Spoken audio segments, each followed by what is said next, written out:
Welcome to the Talk podcast with ideas strategist Linda Reed-Enever. Talk is where we chat about ideas and inspiration you can use to market your business.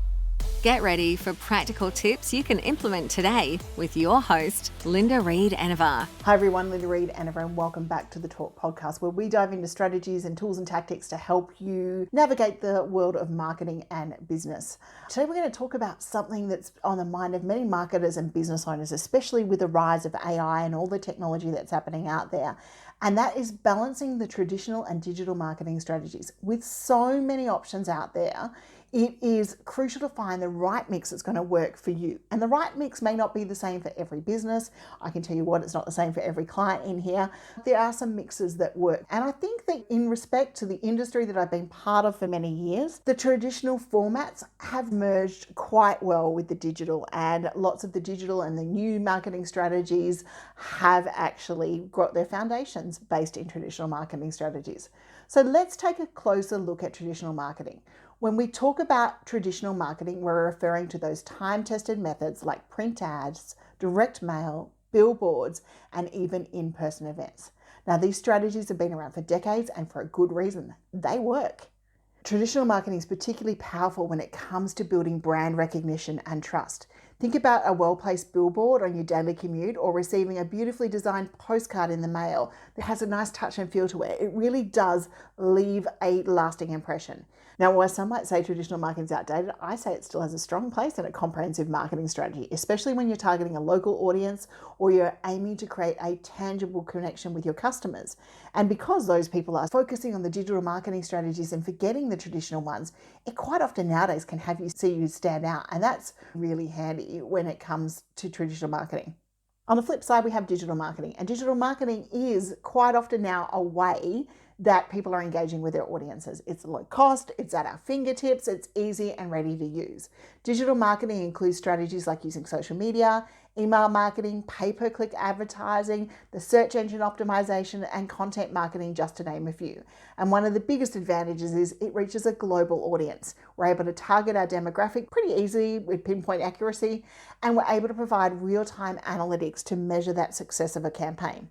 So for example, social media, you can engage directly with your audience and create conversations and build a community around your brand, either through a Facebook page, Instagram account, a TikTok account, a Twitter, a Threads, whatever platform rocks your boat and people engage with you. And that means that you're able to get that community around the brand. And then you want to attract that community over into the world of email marketing, which allows you to take people from the other platforms and start to make them part of your audience. Then one of the things you own, the email list.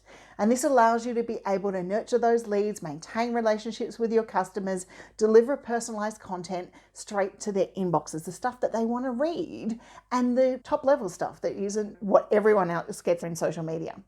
And then let's not forget the power of SEO when it comes to digital marketing, ensuring that your website appears within search engines, you're getting those clicks and those results you're found when your potential customers are looking for those results. And remember, with search engine optimization, we don't want to get overly clever. We want to be appearing for the terms that are going to appear in search. But here's the thing, why digital marketing offers immense potential, it is not a silver bullet, okay? It needs to be integrated with a larger strategy, especially just social media. And this brings us to the core of today's episode, where we're looking at why balancing traditional and digital strategies is key to your success. Focusing too much on one strategy while neglecting the other can limit your reach and your impact. For instance, relying solely on digital marketing might mean you're missing out on opportunities to connect with audiences who prefer a traditional media. And in my case, quite often they're my higher spending audiences, the ones I can meet with face to face. Conversely, sticking to only traditional methods might mean you're missing out on the vast potential of digital platforms and a wider reach to engage with a broader or possibly even a younger and funkier audience, depending on that area. I think my in-person people are pretty funky as well. The magic happens when we find the balance between the two. So an integrated approach, which allows us to leverage both the strength of traditional media and digital marketing along the way. For example, we can use traditional traffic to drive traffic to your digital platform. Imagine running a print ad that includes a QR code leading directly to your website, or in your salon or in your working space, you've got a QR code asking people to leave reviews. It's an effective way to merge those two strategies. So let's talk about some practical ways that you can start integrating traditional and digital strategies in your marketing efforts. One powerful method is that cross-promotion method. Use your traditional marketing efforts to promote your digital channels and vice versa. So for instance, you can include your social media handles on your print materials, or you can mention your website in a radio ad. And that means that we are driving traffic through to those online and digital platforms as well. It ensures our audience knows where to find us online.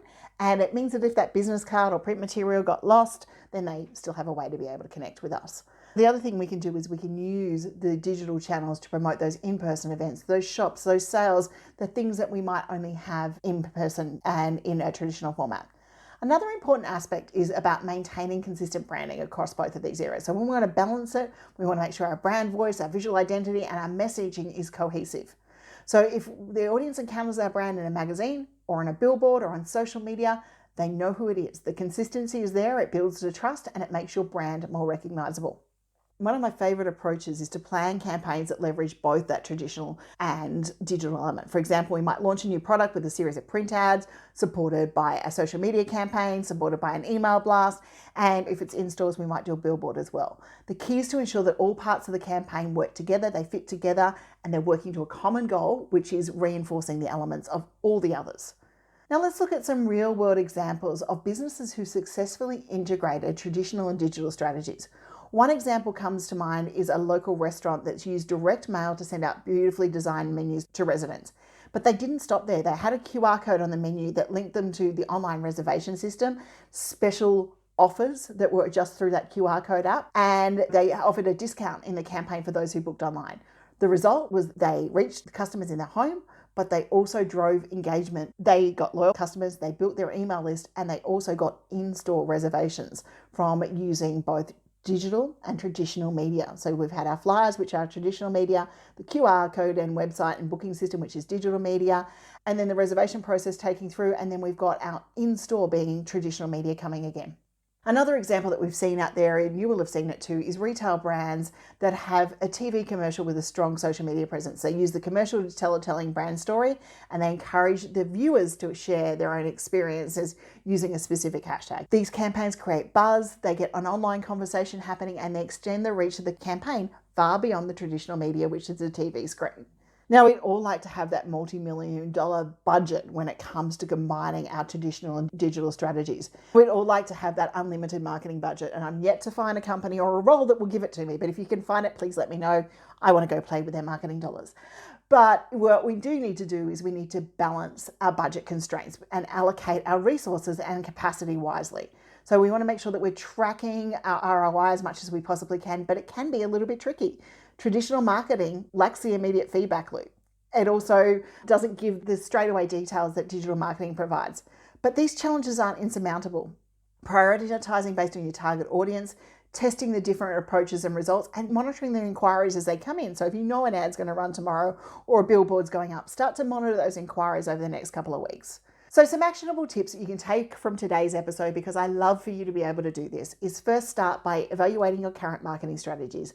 Are we too focused on one area while neglecting the other?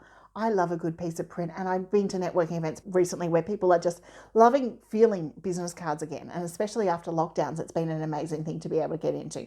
The next thing is we want to think about how we can integrate some traditional strategies with those digital strategies. And if you've got in-store stuff, how can you maybe get people online so you can continue to remind them that you're there to exist?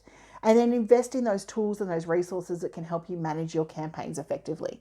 To wrap things up, balancing traditional and digital marketing strategies is not a trend. It's a necessity in the landscape to make sure that we can be there for the test of time as business owners. By integrating both, you create a more comprehensive campaign, your reach is broader, and ultimately it drives more success for your business. Thank you once again for tuning into the Talk podcast. I hope you found these insights really helpful. Don't forget to subscribe, share, sign up to my newsletter on the Reed-Enever Group website. And if you want to learn more about marketing with me, either jump into a discovery call or come and join our marketing circle where we talk all things marketing and I can dive deeper into these topics with you. Until next time, keep balancing, keep growing your business, and keep mixing strategies together. Thank you for listening to another episode of Talk with Linda Reed-Enever. Make sure you subscribe via your favourite podcast app so you don't miss the next great episode. You can find more ideas and inspiration at enevergroup.com.au.